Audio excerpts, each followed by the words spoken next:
Dans cette capsule vidéo, nous allons voir ce que représentent les distances en années-lumière. Voici Proxima du Centaure, une étoile qui est située à 4 années-lumière de la Terre. Nous allons convertir cette distance en mètres. 4 années-lumière représentent donc le voyage que ferait un véhicule s'il voyageait à la vitesse de la lumière. Il mettrait 4 ans pour aller de la Terre à Proxima du Centaure.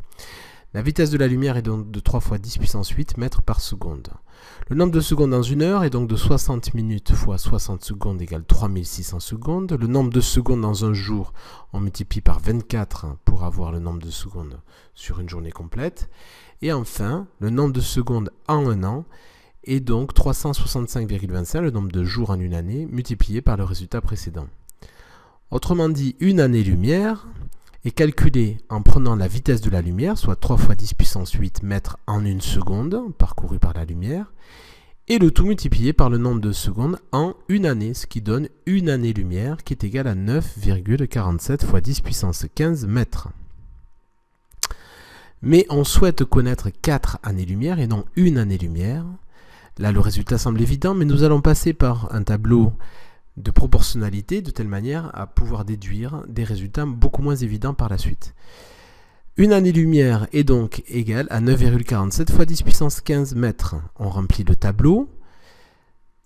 4 années-lumière représentent donc une distance d à déterminer. On exécute le produit en croix.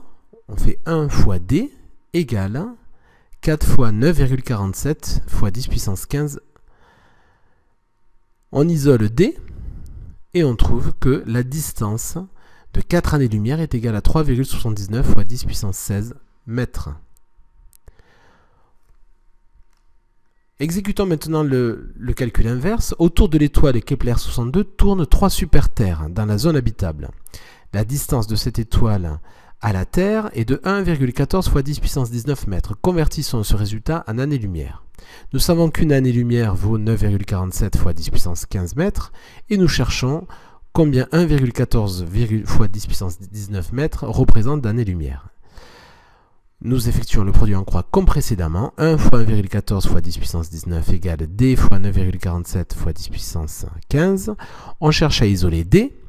On fait passer en fait 9,47 fois 10 puissance 15 de l'autre côté. Comme il était lié à une multiplication, il vient diviser. Et au final, la distance est donc de 1204 années-lumière.